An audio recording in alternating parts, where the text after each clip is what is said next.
Si calculáramos el aporte que Motorola le ha hecho a la industria de la telefonía móvil celular y la comparáramos con cualquier otro fabricante, nos daríamos cuenta de cuán grande es realmente. Y es que aunque muchos hoy en día la minimicen, lo cierto es que Motorola ha sido históricamente una de las grandes. No, párame la música un momento. La más grande. El primer teléfono que podíamos llamar móvil, de hecho, lo inventó esta gente. Sin embargo, desde ese entonces hasta ahora, las cosas han cambiado un poco. Incluso al punto que muchos hoy en día ya ni siquiera la recuerdan. Pero por otro lado, en ciertos mercados no para de crecer. Mientras escuchas esto, cientos de personas están sacando su primer celular de una caja y probablemente sea un Motorola, perpetuando ese ciclo que inició muchísimos años atrás con bastantes de nosotros recibiendo algún Moto G o incluso modelos anteriores. ¿Es cierto que esta marca realmente empeoró como afirman algunos? O de hecho todo lo que estamos viendo actualmente proveniente de ella no es más que una estrategia brillante? Hoy les voy a contar eso, pero antes un mensaje de nuestro patrocinador. Mentira, a mí YouTube sí me paga bien. En realidad no, pero hago este contenido por ustedes e intento mantenerlo siempre libre. Pero quedaba rockstar decir eso, perdón. Actualmente muchos dicen que el catálogo de Motorola es un caos. Hay lanzamientos constantes, gamas parecidas y decisiones muy extrañas. Algo definitivamente no encaja para muchos. Y es que de aquella Motorola que nos sorprendió con los primeros celulares, hoy en día solo queda el nombre. La empresa ha cambiado de dueño y ha sufrido tantas reestructuraciones que hoy en día es otra completamente distinta. Pasó de ser una compañía independiente a venderse a Google y después a Lenovo. Para algunos definitivamente su mejor época fue cuando estuvo bajo el dominio de la empresa del buscador. Pues fue en ese momento donde se les ocurrió lanzar una serie que lo cambiaría todo. Inicialmente era un solo celular. Hablo del Moto G. Como anécdota personal les cuento que siempre quise ese celular pero nunca lo pude tener. Pues en ese tiempo tenía, no sé, 11, 12 años. Y cuando al fin pude comprarme uno, recuerdo que fue el Moto Z Play. Lo que en definitiva hacía que estos Motorola fueran completamente diferentes a la otra gran cantidad de teléfonos disponibles en el mercado en aquel momento eran sus características versus su precio. Algo que más adelante utilizarían en su contra. Motorola no lo sabía, pero había abierto la puerta que acabaría sentenciando su propio destino, para bien o para mal. El primer Moto G, así como la segunda generación, fueron un éxito brutal a nivel de ventas. Hablamos de teléfonos con millones de unidades despachadas en cualquier país. Parecía que habían encontrado la fórmula mágica. Algunos dicen que esta fue la época dorada de Motorola, pero en realidad fue su segunda época dorada, pues la primera fue con el lanzamiento del DynaTAC. Claro que es importante tener en cuenta que para este momento ya no estamos hablando de exactamente la misma empresa conformada por las mismas personas. Sin embargo, su éxito fue tal que impulsó a otras empresas a copiar sus estrategias, como suele ocurrir siempre en los negocios. Y como me dijo alguien una vez, lo malo no es que te copien, lo malo es que lo hagan mejor que tú. De un día para otro empezaron a aparecer un montón de marcas entre las que estaban, por ejemplo, Realme o Xiaomi, quienes seguían esa misma filosofía de ofrecer una excelente relación costo-beneficio, pero lo llevaban a otro nivel. Lo que sucedió es que a estas nuevas empresas no les importaba dejar de ganar dinero o incluso en algunos casos perderlo con tal de posicionarse. Esto pues porque eran nuevas y porque tenían inversionistas bastante arriesgados. Recordemos que en las finanzas normalmente entre más retorno tiene un activo, asimismo tienes más posibilidad de perderlo todo. Y pues Motorola venía de un crecimiento hiperexponencial. Después de eso, lo único lógico que puede venir es una caída, sobre todo cuando sus competidores agarraron sus mismas tácticas y las jugaron sin piedad. De la noche a la mañana, a un montón de gente parecía habérsele olvidado por completo lo que era Motorola. El concepto de calidad-precio se hizo extremadamente popular y se llevó por delante a uno de sus principales creadores, justamente ellos. La estrategia de competencia tan intensamente feroz proveniente principalmente de China les hizo muchísimo daño, lo cual es irónico considerando que en ese momento acababa de ser comprada por Lenovo, justamente también un fabricante chino. A menos que todo esto fuese una estrategia, aunque aquí ya puras teorías. El punto es que desde el 2017 Motorola parecía desmoronarse cada vez más. Incluso se llegó a afirmar que la marca desaparecería tal cual como sucedió con la división móvil de LG o la de Sony.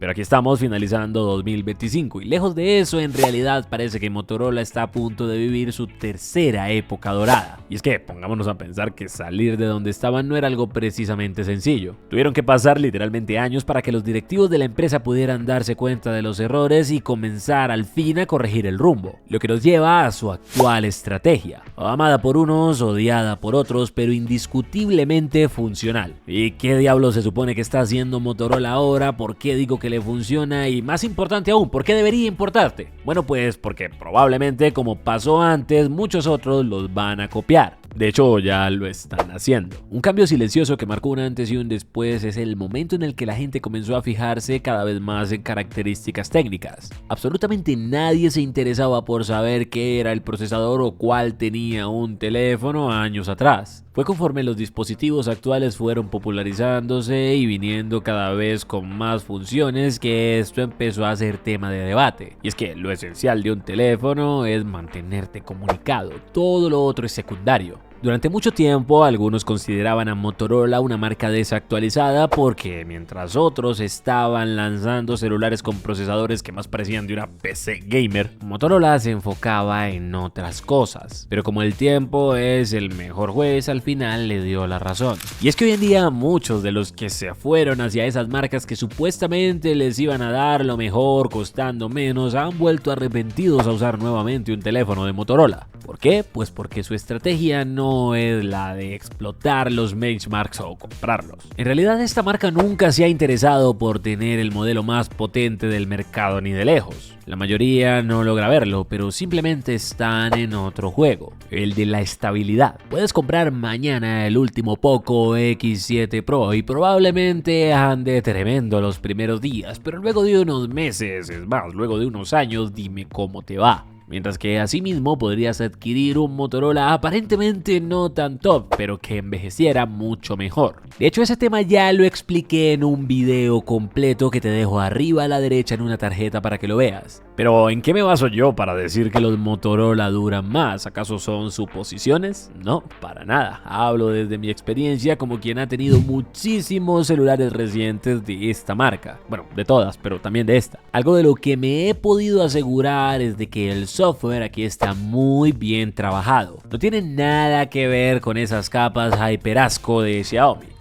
Hablamos de un software que no suele dar errores, que se actualiza constantemente y que brinda soporte durante años. Normalmente quien compra un Motorola no se queda esperando actualizaciones que nunca llegan como en otras marcas. Asimismo, a nivel físico, sus equipos suelen utilizar materiales de alta calidad, por lo cual su durabilidad es bastante extendida. Y la amplia presencia que tiene la marca a nivel mundial hace que el servicio postventa también llegue a ser muy bueno. Ya no juegan por ponerte muchas características y cobrarte barato. Ahora la estrategia de Motorola consiste en venderte celulares que duran muchísimo, aunque quizá eso no sea suficiente para todos. Por eso te dejo aquí el top de celulares gama media que parecen gama alta. Creo que en él no hay ningún Motorola, o sí, no sé, toca para averiguarlo.